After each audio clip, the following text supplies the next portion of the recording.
నమస్తే friends, welcome back to Kiran's kitchen. ఈరోజు మన కిచెన్లో ఒక సింపుల్ రెసిపీ ఎలా చేసుకోవాలో చూద్దాం. అదే రస్క్ ఎగ్ ఆమ్లెట్. ఇది చేయడం చాలా సింపుల్ అండి. కుదిరితే మీరు కూడా ఒకసారి దీన్ని ట్రై చేయండి. దీన్ని ప్రిపేర్ చేయడానికి 2 ఎగ్స్, ఒక టమాటో, ఒక ఆనియన్, 2 పచ్చిమిర్చి, కొద్దిగా కొత్తిమీర తీసుకోవాలి. దీంతో పాటే ఒక చిన్న 2 రస్కులు కూడా తీసుకోవాలి. ఈ రస్క్‌ను చేత్తో బాగా నలుపుతూ ఒక ఫైన్ పౌడర్ లాగా చేసి ఒక బౌల్‌లో వేసుకోండి. ఇప్పుడు దీంట్లోనే ఎగ్స్‌ని పగలగొట్టి ఇందులో వేసుకోండి. ఈ ఎగ్స్ ఇందులో వేసిన తర్వాత ఒకసారి దీన్ని బాగా కలుపుకోండి. ఇప్పుడు ఇందులోనే ఇందాక మనం కట్ చేసి పెట్టుకున్న కొత్తిమీర, ఆనియన్, టమాటో అండ్ పచ్చిమిర్చి ఇందులో వేసుకోవాలి.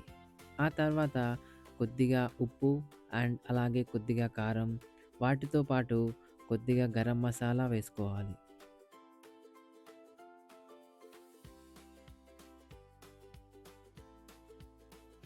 ఇవన్నీ వేసుకొని బాగా కలిపిన తర్వాత ఇందులోనే కొద్దిగా పసుపు, అలాగే ఫ్రెష్‌గా ప్రిపేర్ చేసి పెట్టుకున్న అల్లం వెల్లుల్లి పేస్ట్ వేసి మళ్ళీ ఒకసారి బాగా కలుపుకోవాలి. ఇప్పుడు స్టవ్ ఆన్ చేసి స్టవ్ పైన పాన్ పెట్టి అందులో ఒక 2, 3 టేబుల్ స్పూన్ల ఆయిల్ వేసి అది బాగా హీట్ అయిన తర్వాత మనం ప్రిపేర్ చేసి పెట్టుకున్న ఈ ఎగ్ మిక్చర్‌ని ఈ ఆయిల్‌లో వేసి ఒక స్పూన్‌లో అన్ని వైపులకు సమానంగా స్ప్రెడ్ చేయండి పాన్ మొత్తం.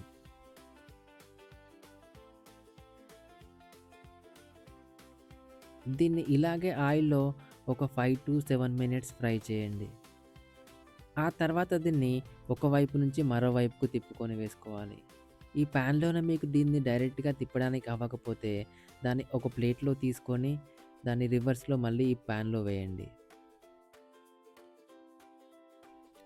ఇటువైపు కూడా ఇంకో 2-5 మినిట్స్ ఫ్రై చేసుకోవాలి. అంతే అండి. ఎంతో సింపుల్‌గా చేసుకునే రస్క్ ఎగ్ ఆమ్లెట్ రెడీ అయిపోయింది. దీన్ని మీరు మీ ఇంట్లో ట్రై చేసి ఎలా వచ్చిందో కింద కామెంట్‌లో చెప్పండి. Thank you for watching.